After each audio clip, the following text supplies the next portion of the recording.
place to be, where art, life, and spirituality connects you and me. Science of mind and spirit, the foundation we teach and live. Love, joy, and belonging are the gifts we have to give.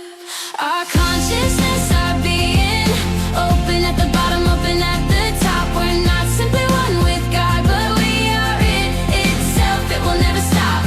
SIA, our spiritual center, family and home. It's where we come to practice and remember there is only one life, one mind, one infinite, eternal, self-existent. 'Cause we pause, embodying all that we are. We shine like a glorious star.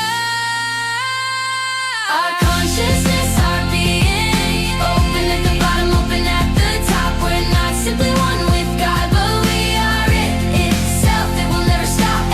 SIA, our spiritual center, family and home. It's where we come to practice and remember there is only one.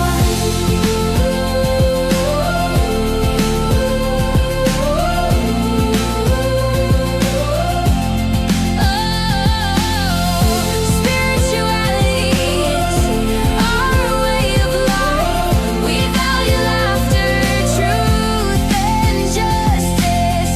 We express artistry as our living practice. So come and join us at SIA.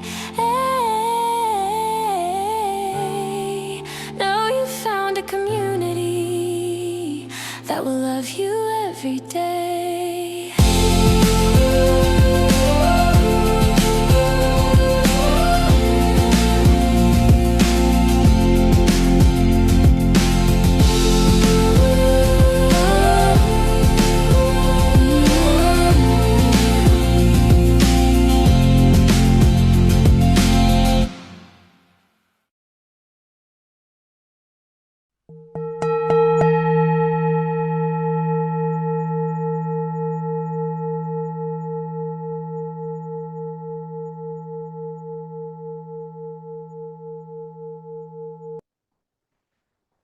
Namaste, greetings and blessings, and welcome to the Center for Spiritually Integrated Arts.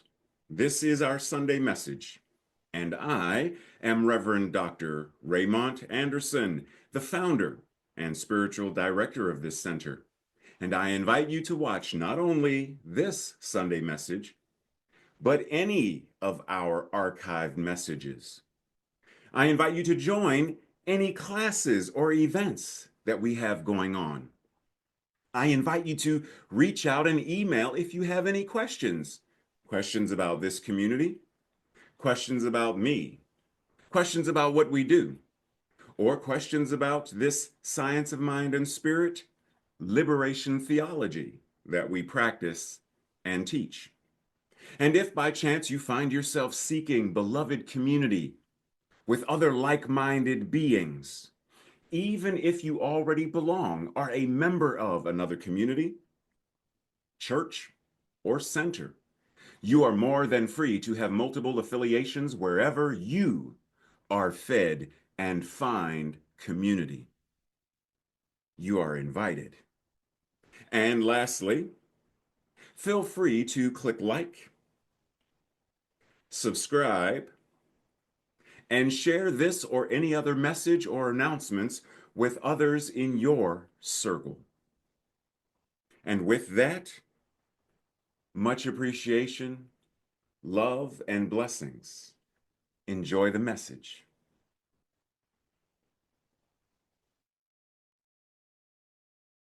SIA is the place to be. So buckle up, we're making history.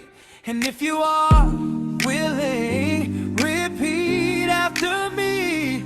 I am love. I am love.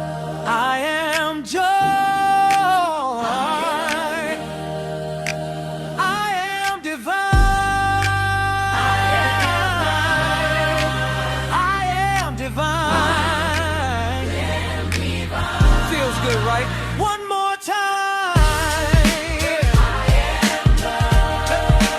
I am love.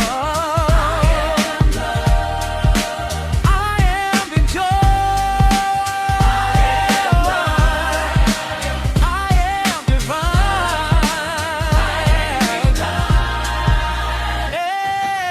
Amen. Yes, you are.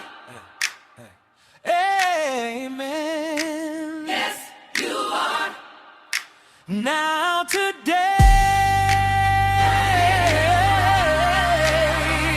message begins.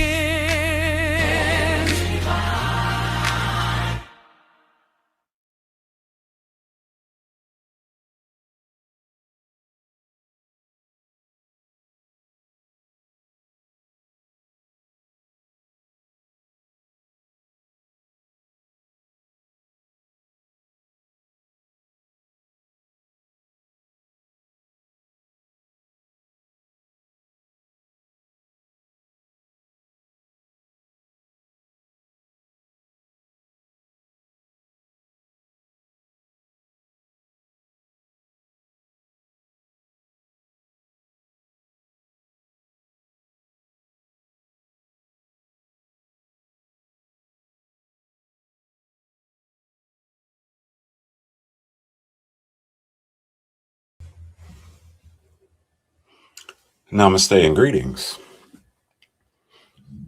Are you ready to close out the month of May? Are you ready to close out divine doubt? If so, then we close out on the idea that we can look at doubt as devotion, with questioning, higher order questioning as an act of love. Yeah, I know. I can already hear you now. You're wondering, what are you talking about, Ray? So we close this month's theme by putting divine doubt into the conversation with becoming and loving in a higher, deeper, more prophetic way. Pause for a brief commercial announcement. When we say higher, deeper, even more prophetic, we use these terms as linguistic convenience. There is nowhere higher for us to go or be except in awareness. See, we're accustomed to kindergarten being a lower grade and freshman, sophomore, junior, senior being higher. And then you go to higher education, even if it's undergrad. And then you go to graduate school, which is higher than we are accustomed to the concept. But pause and think about it in terms of our awareness and our application of. Now, these things, when taken together, they chart a different kind of path, a different kind of divine awareness and divine expression whereby we surrender and we move in a way that acknowledges greater vulnerability, which is demonstrated as our trust of self, trust of others, simply the trust of the divine, trust of the universal process and presence. I know, I hear you. How am I supposed to trust them when they're trying to get rid of my rights and my ability to vote, and trust that they are a divine expression of God? You don't have to trust the behavior. You don't have to trust the actions. Trust the truth, regardless of what the actions are. They're still human. Trust that. That's the beginning place. Trust that. Because the moment we can get there, then at least we are starting from this divine awareness and divine expression. Does that somehow absolve them of? Hell no.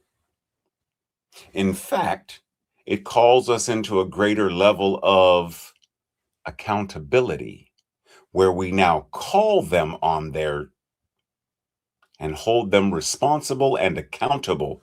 You are a divine expression of God. You are the universe made flesh. Act like it. See, that's a very different thing. Breathe.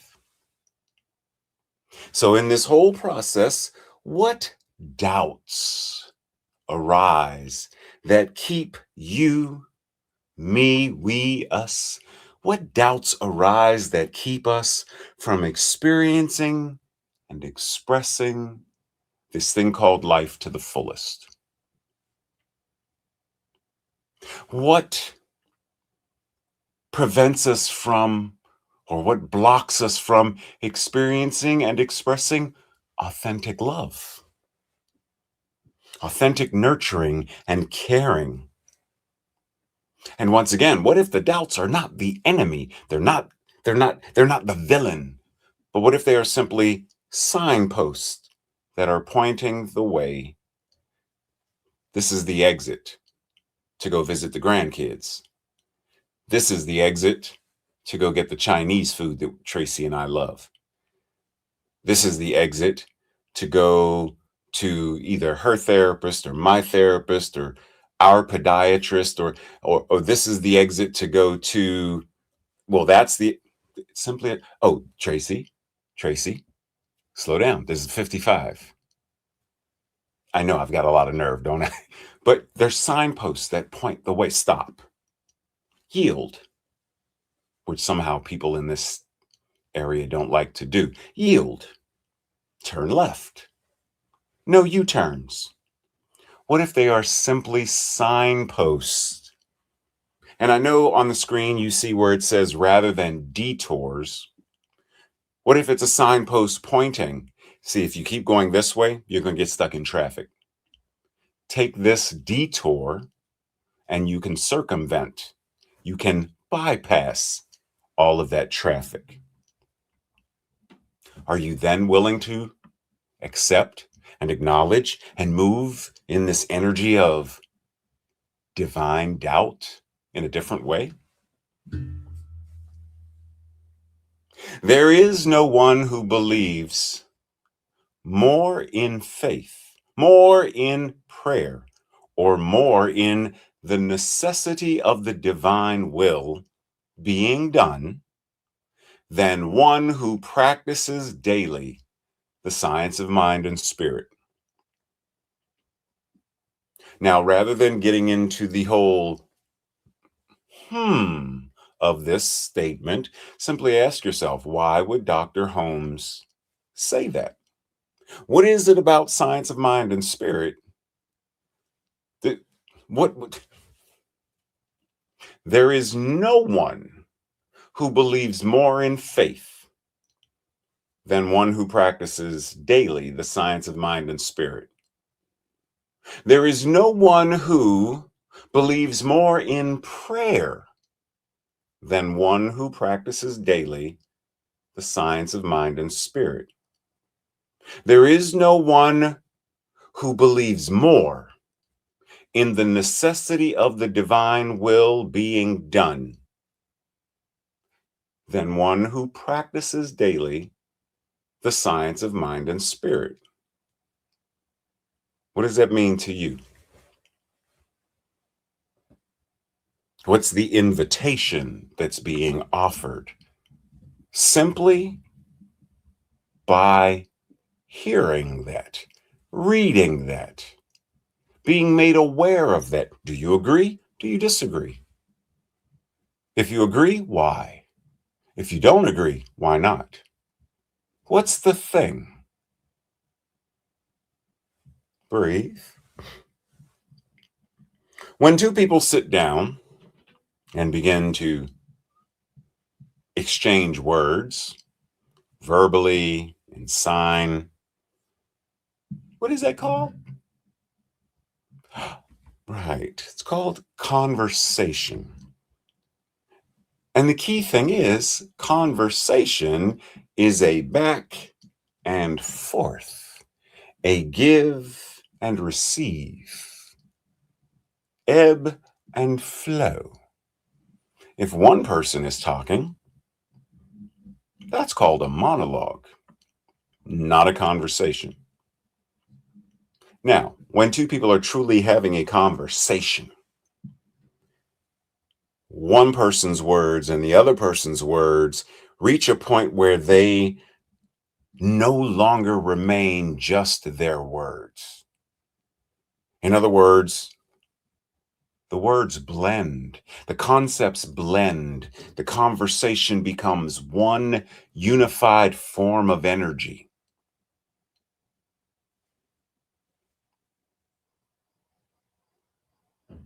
It becomes one unified form of energy. Because it's not me talking, it's not me listening or observing. It's a we. We are conversing. We are sharing ideas. And if it's more than two people having a conversation, now it's five of us. Same thing. It becomes one unified form of energy where the sharing of ideas, the sharing of thoughts, the willingness to be vulnerable, all of that happens in the container. And within that container of that unified energy, great things are possible. Now, when you say, great things like what, Ray? What are you talking about? Great things like imagination.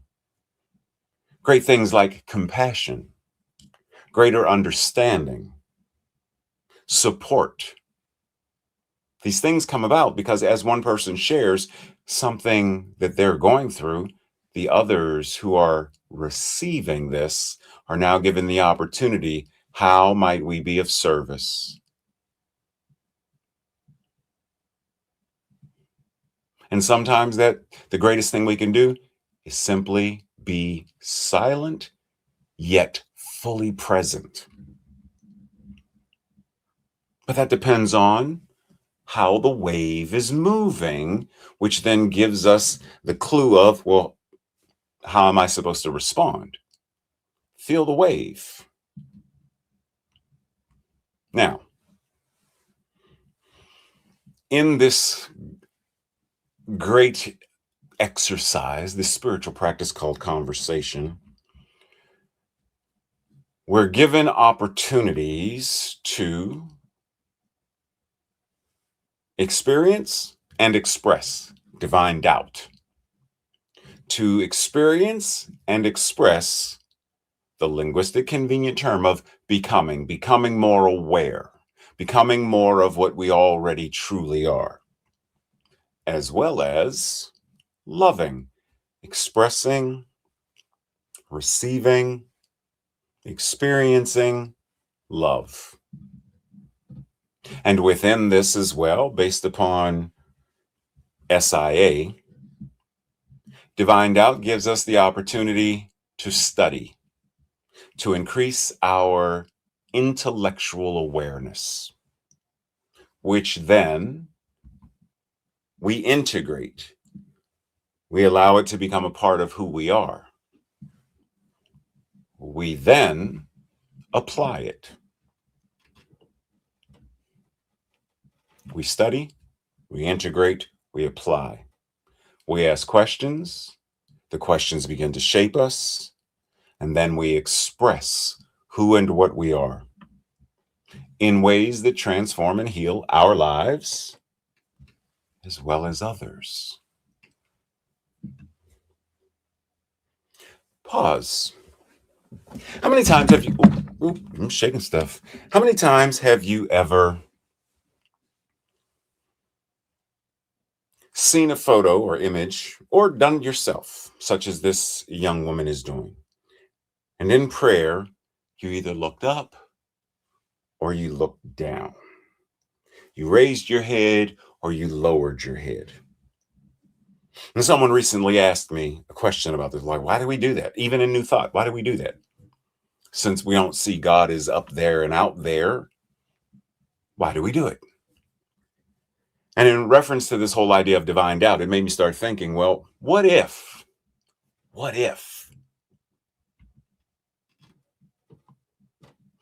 as it says in Psalm, a song of a song of ascents. I will lift up my eyes. I will lift them up to the mountains. From whence shall come my help? My help comes from the Lord, who made heaven and earth.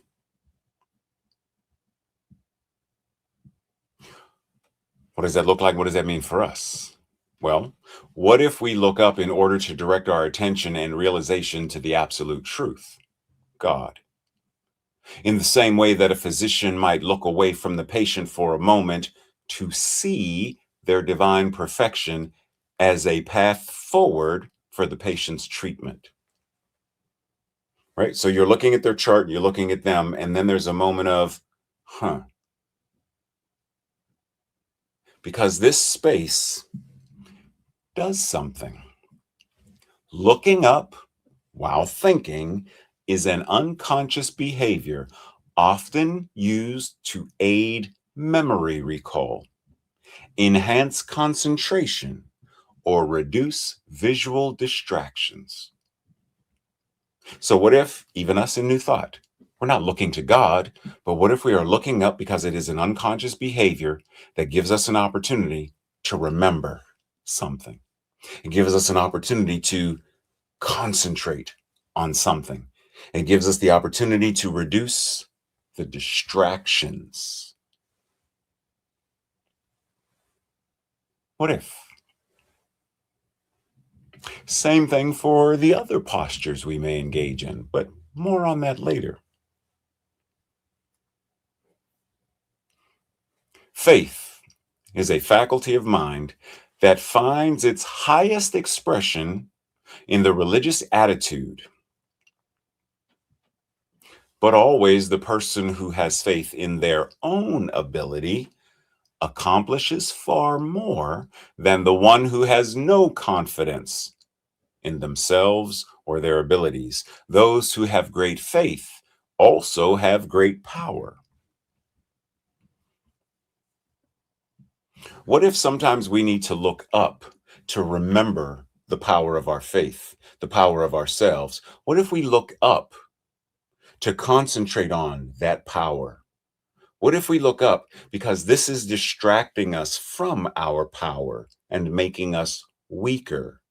And we look up, we look away in order to regain, to remember, to focus, to concentrate, to reduce the distractions, to remember that this thing called life-affirming faith gives us power or reminds us of our power, gives us access to our power.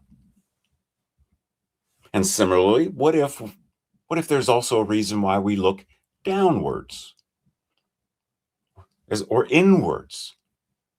What if we look down not only as a sign of our humility, but our serenity as well?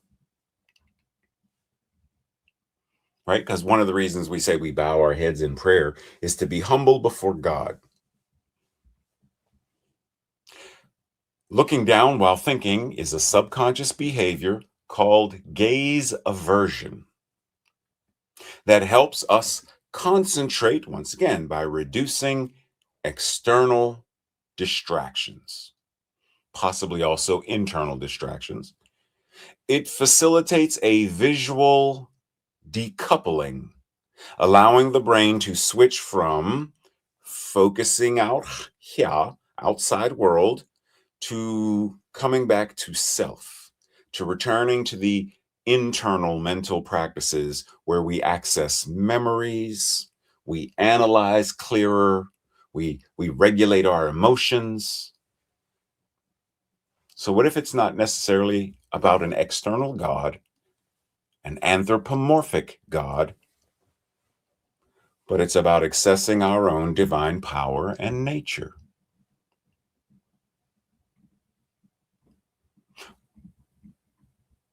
What if the posture that we're observing right here is a physical manifestation of what it means to be open at the top?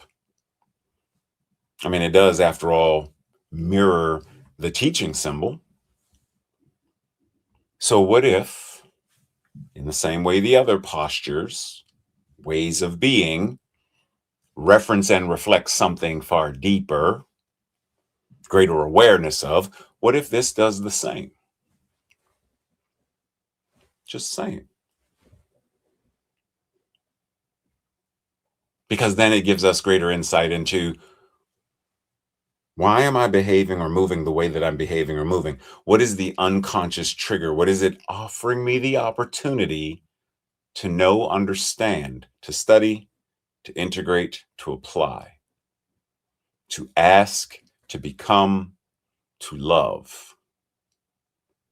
Whatever spirituality is, it is not something to be discovered. It is something to be recovered. Something that you, me, we at some time or another misplaced, and recover 1,000 times in a lifetime. How often have we said things like, I know better than this. You misplaced it. You're now recovering it. Why do you misplaced it? You now recovered it. What if we stopped guilting and shaming ourselves for misplacing it? Where are my keys? I just had my keys. I'd lose my head if my head wasn't attached to my neck. Why do we do that? Why do we guilt and shame ourselves instead of simply recognizing sometimes we misplace things for a variety of reasons? Often because we're not mindful. Often because we're distracted.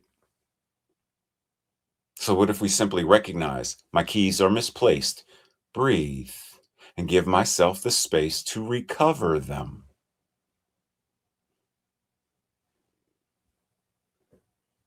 What if? What would happen in our lives if we were more gentle with ourselves as it comes to this thing called spirituality and recovering it, rediscovering it?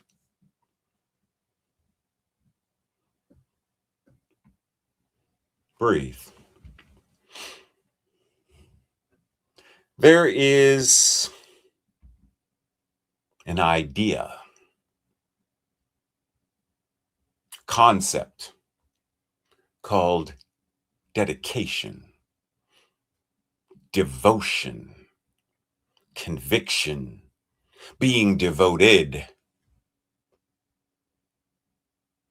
that we have an opportunity to embody and practice. In what way does this devotion, being devoted, being convicted, what does it look like? Daily in our lives, what does it look like? If someone is a devoted father, what does that mean? If someone's pet is devoted, what does it mean? To show devotion, what does it mean? What does it mean to be devoted to yourself, to your own evolution and your own becoming and your own loving and what does it mean? What does it look like? To what degree are you devoted to you? Or do you relinquish your devotion to self because you've been convinced that other people matter more? Many of us have been taught that. What if we rediscover, because we have misplaced our devotion for so long, what if it's time that we rediscover, recover what it actually means? If we are to have an active, life affirming faith, the faith of God, instead of merely faith in God, our thoughts must be centered in, through, and as the universal mind.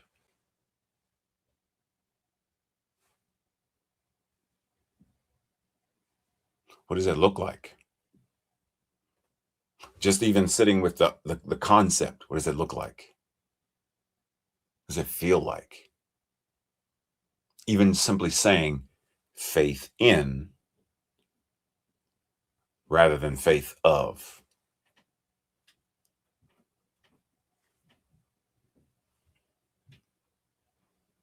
Can you even conceptualize the opportunity, the idea of having the faith of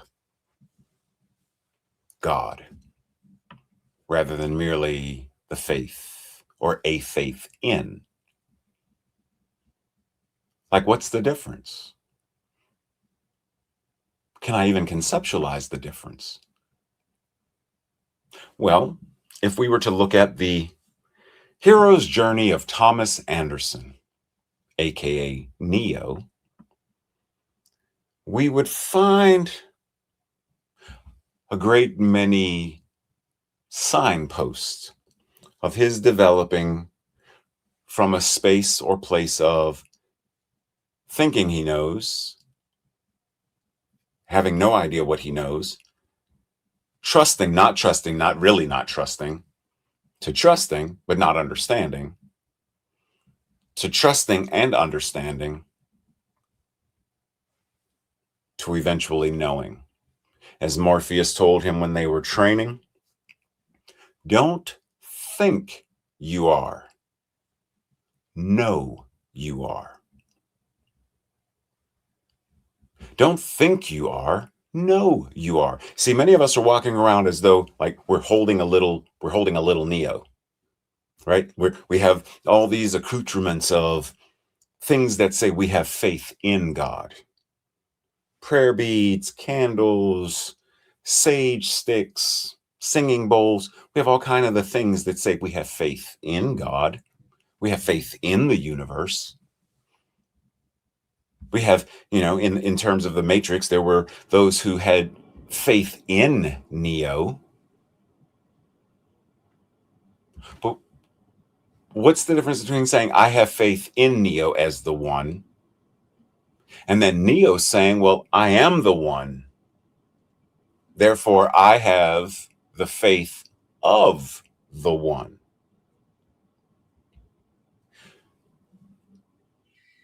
Well, Dr. Holmes said, faith is a faculty of the mind that excuse me, faith is a faculty of the mind that finds its highest expression in the religious attitude.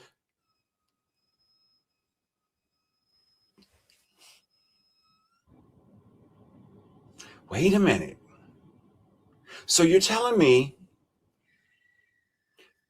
science of mind and spirit, life affirming faith. Wait a minute. So you're telling me that ultimately science of mind and spirit is about me understanding that I have an opportunity to have the faith of the universe, the faith of God. Well, that completely changes things because now I really need to work on, or I'm invited to work on times where I misplace my faith, the various ways I misplace my faith. When I don't have faith in my abilities, I'm misplacing my faith. When I have no confidence in myself, I'm misplacing my faith. and I am believing that I am supposed to have faith in something or someone else. Much will be required of everyone who has been given much. You don't get given more than you are divine, you are God, you are the universe incarnating itself. There is nothing more than that. And even more will be expected of the one who has been entrusted with more. This is one of the reasons why we prefer to have faith in God. Because to have the faith of God means there's a different expectation. And we don't want that expectation, so we relinquish it. Versus standing in it. As Peter Parker did, as Miles Morales did, with great power comes great responsibility. You have a different level of responsibility, accountability, by recognizing and knowing who and what you truly are. You're a great teacher. There's accountability and responsibility that comes with that greatness. You're a great interpreter. There is accountability and responsibility that comes with it. You're an amazing parent. There is a different level of responsibility and accountability that comes with that. Now, granted, we all ideally should be held to the same standard. Yes. But if I'm not a parent, why am I being held to the standard of being a great parent or a parent with great? I'm not. But as a human, yes. As a divine expression of God, yes. But are we willing? Are we willing to merge the two and become not simply I have faith, but I am faith? I am that which is ever becoming more of itself as me. I am the one expressing. Are we willing to assume that level of power? I am. I am that which is ever becoming more of itself as me. Om Tat Sat. I am that which is the all that is, and is ever becoming more of what it is as me.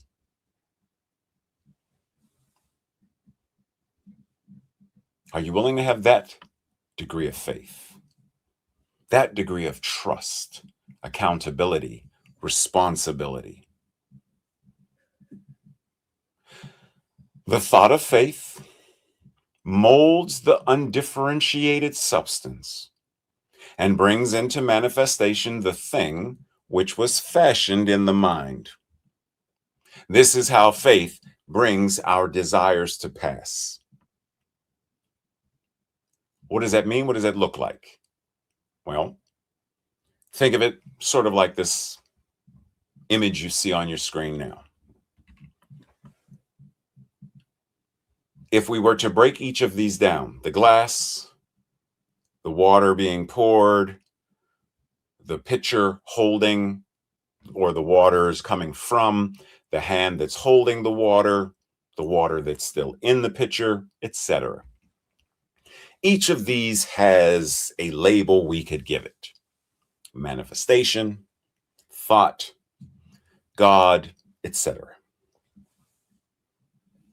So what if we say that as the thought pours forth, it will take the shape, as the life-affirming faith is applied, it will take the shape of greater relationships, a trip to Japan, financial health and well-being, a harmonious family reunion, whatever it is, that's the manifestation. How am I pouring thoughts and imagination and life-affirming faith and trust? How am I pouring it into it? because it's going to take the shape of whatever it's being poured into.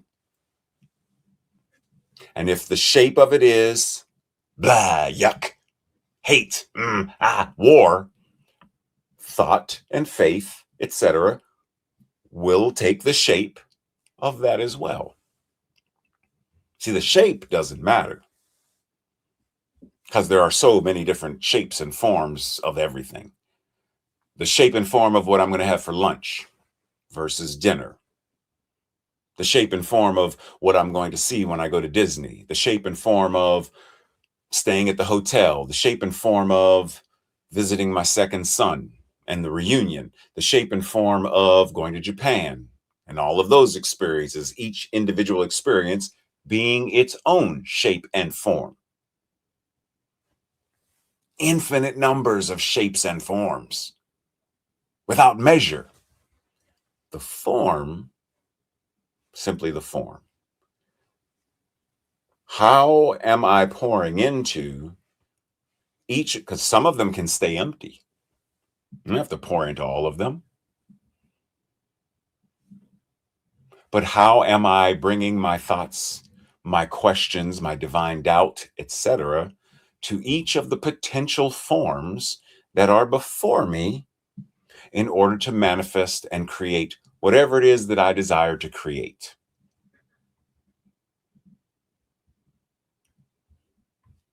It's almost like having a science of faith.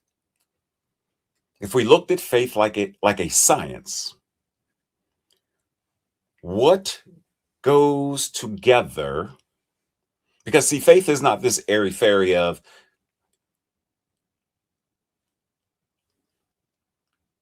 that's not faith. Faith is a verb. That's wishing, or the passive form of hoping. But actual faith, especially if you remember my Faith 2.0 a couple of weeks ago, one of the elements in there, the T in the acronym of faith, was trust. And trust is a verb. It requires action. Therefore, faith is an action. Faith is a verb. In this context, I know faith is also our interpreter for today. Anyhow.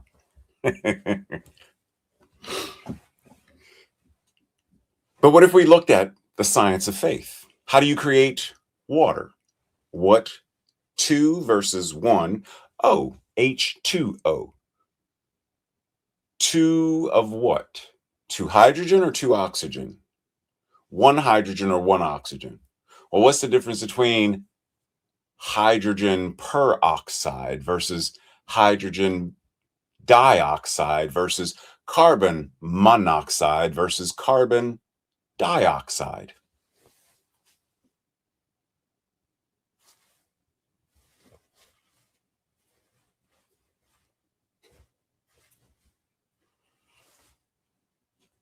What?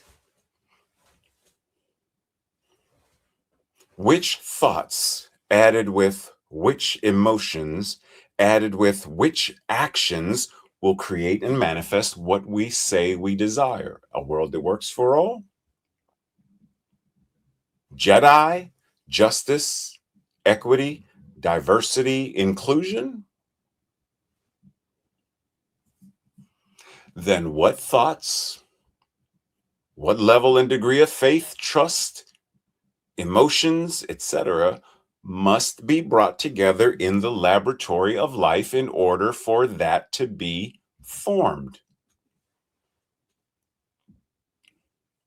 It is this science of faith we are seeking to uncover. A definite technique that will conduct our minds through a process of thought, if necessary, to the place which the sublime minds of all ages have reached by direct intuition.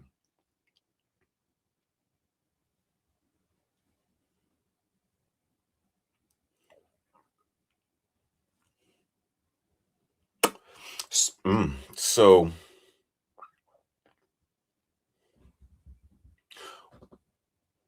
Ooh, wow. Yeah, it's that intuition, because I have no confidence in my intuition. So the moment Dr. Holmes mentions intuition, I immediately slip into that place of, but I don't have it. Says who? What if you simply misplaced it? Now is your opportunity to, as he said, uncover or rediscover or recover. What if now is the opportunity to ask the questions, divine doubt, ask the questions that now bring your intuition back to you as active use? It never really left. It's like a muscle that is not being used atrophies. This is your opportunity to reclaim the strength of those muscles, because it is through the connection to your intuition that all of that science of faith and the power of and all of that divine sublime minds, and that's where it all coalesces together and creates, manifests, shows up, becomes the amen, whatever words we want to use, while also recognizing that there are times when we think of to achieve means to hit the target. To accomplish something, such as a goal, is to win. To attain or to succeed, it's the idea of, yes, I have whatever. Yes, there are times and places for that. But it's important that we do not get stuck in the chasing of achievements, recognition, etc. Ministry itself, like most professions and complex practices, is dogged and driven by a rush to achieve, to succeed, to attain. Yet, to focus on achievement can be disastrous, especially if we skip over the steps for learning, study, becoming. To learn the practice of ministry, a multifaceted, professional, and spiritual practice, takes time and preparation, risk, vulnerability, and responsibility, as well as support and feedback. If we get stuck thinking these are what it's all about, we miss the actual point. It's not about those things, although those things can be part of it. They're not the reasons for it. How are we tapping into ministry, what ministry actually is, what it actually means, at a much deeper level, such as the ministry of a world that works for all? What if that's the ministry we are all being invited into right now? Remember what said before? Risk, vulnerability, responsibility, support, feedback, all of these things. The ministry of a world that works for all. Are we ready, willing, and able to come together to support this ministry? To volunteer in this ministry? To teach in this ministry? To lead in this ministry? Are we willing? I know for a fact we're able, but are we willing? To actively embody and engage the science of mind and spirit 4.0 is to be disciplined, dedicated, and devoted to the practice with consistency, conviction, and constantly developing discernment and stewardship. We aim to practice to such a degree that it is no longer simply a practice, but it is a way of life. And this way of life is our ministry of love in action, our ministry of curiosity and inquisitiveness, questions and discernment, our ministry of creating, nurturing, experiencing, and sustaining a world that works for all. Breathe. This week's affirmation, our declaration, I'll say it first, and if it resonates with you, I invite you to repeat it with me the second time. Love is the foundation of my ministry, and my questions, queries, and curiosities are how I tithe. Together.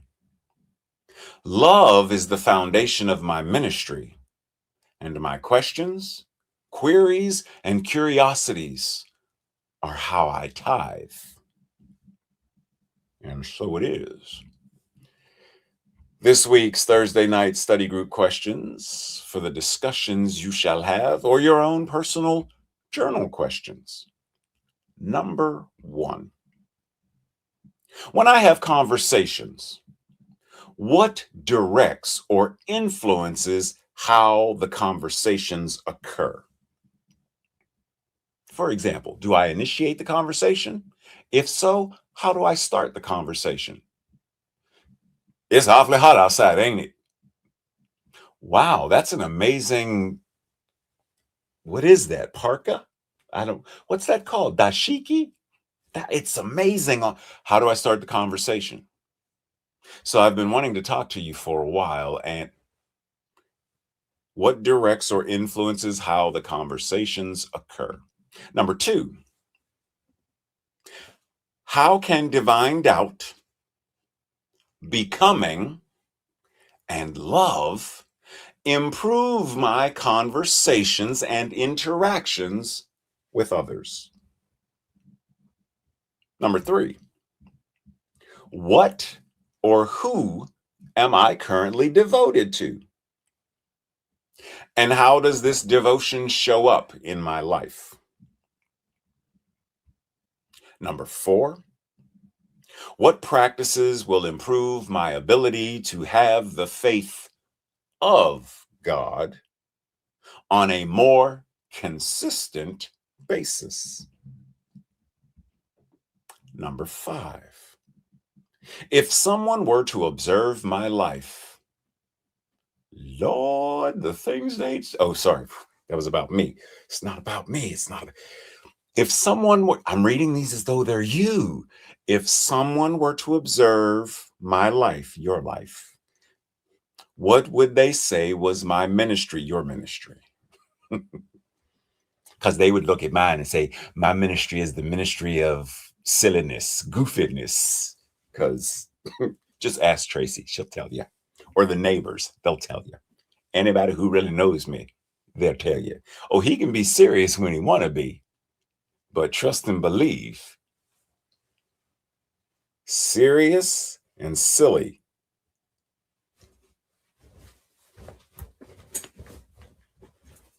Anyhow, I digress. See, there's an example, is it? And lastly, number 6, what about this week's message is the most challenging for me? Breathe. For further practice during the week, you are invited, conversation. Imagine that someone asks you to explain the science of faith. How would you explain it? What would you say, and how does it relate to Science of Mind and Spirit 4.0? Someone says, so what, to you, what, like the science of faith, what is that? What does that mean? What does that look like? And how is it connected to, aligned with Science of Mind and Spirit 4.0? Or is it not? I don't know. That's why I'm asking you. breathe. As we enter into that divine space of infinite knowing and infinite awareness, that place that all of the great masters tap into, that sublime place of intuition, imagination, infinite awareness, love.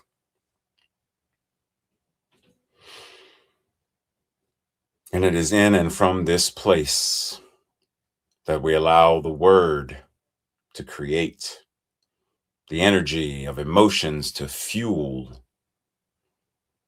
and the lived experience to sculpt. We enter into this laboratory of life and we engage in the science of faith in ways that transform, transmute, transmogrify our individual lives and the collective. We experiment with the various chemicals on the periodic chart of the divine, and we identify what is the formula for peace on earth, goodwill to all. What is the formula for justice, equity, diversity, and inclusion? What is the formula? What are the chemical compounds, the thoughts, the words, the emotions, the energy that will manifest this, that will cause the current climate of consciousness to metamorph into this new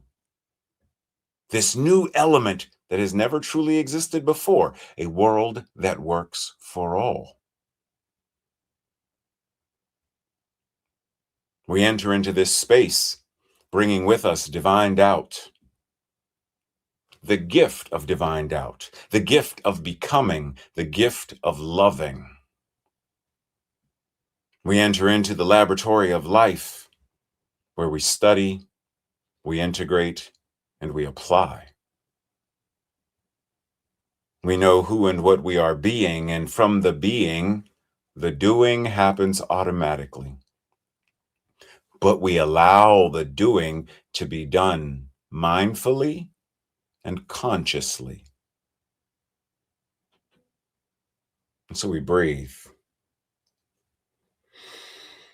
We breathe and simply remain open at the top, open at the bottom, knowing that we do not simply have faith in the universe or faith in God, but that all that we are faith made flesh. We are the faith of God, as God, with God, to God, from God. Simply, we are the faith, the I am, the it is, the all, right here and right now.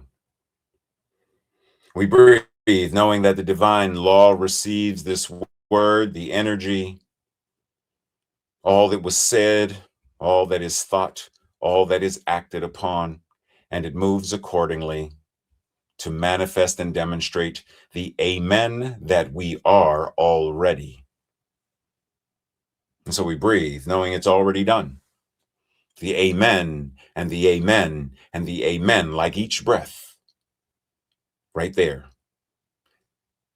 and right there, and right there. And so we continue to breathe, recognizing that each breath, a prayer, an amen, a declaration of it is so.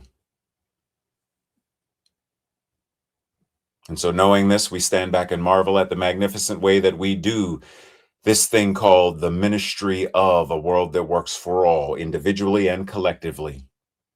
And we celebrate, and we nurture, and we support, and we do what is ours to do. That too is our prayer and our amen. Breathe. And so it is. Much love, appreciation, and blessings as always. If you haven't, reminder, we now have a closing song just to sort of close us out with a melody of anchoring, a melody of aligning and harmonizing. So if you have an opportunity, I invite you to stay on and listen to the closing song. And if not this week, maybe a different time. Either way, I still love you.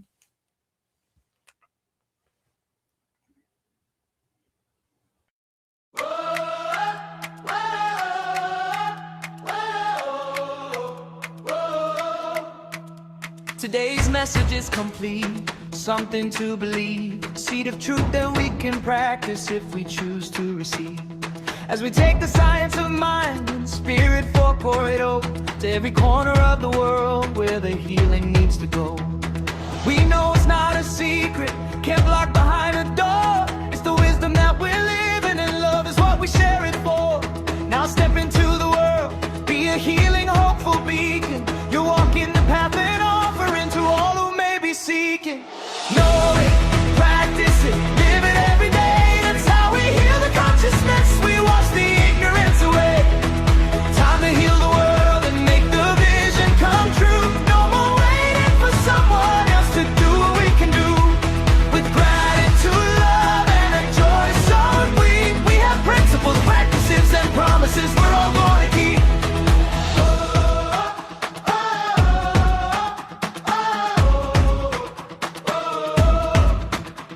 Take the teaching out into the busy street, to every stranger and every soul you meet. Dedication to liberation is the key we hold. A story of freedom that's waiting to be told. Right where you are is holy ground. Feel into your rhythm and the sacred sound. You're an incarnation of the divine. You're holy, powerful, and good. And you are called to be that in the world and do what only you could. Know it, practice it, live it every day. That's how we heal the consciousness. We wash the ignorance away. Time to heal the world and make the vision come true. No more waiting for someone else to do what we can do. With gratitude, love, and a joy so deep, we have principles, practices, and promises we're all going to keep.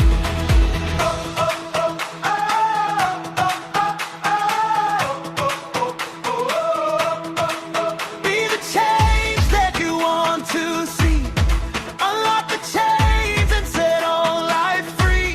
From the heart of the city to the jungles and open plains, breaking the cycles of oppression and its heavy chains. It's a revolution of the body, the mind, and the soul. Mending, making, and manifesting the broken parts now finally whole. Know it, practice it, live it every day. That's how we heal the consciousness. We wash the ignorance away. Time to heal the world and make the vision come true. No more waiting for someone else to do what we can do.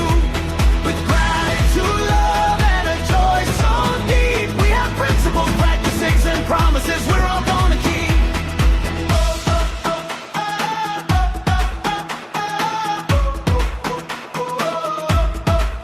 Right where you are sacred. Right where you are, shining so bright. Right where you are, the divine is expressing. Right where you are, life. So live it every day. Make the vision now come sing. In divine is not far off watching. It is incarnating itself as you.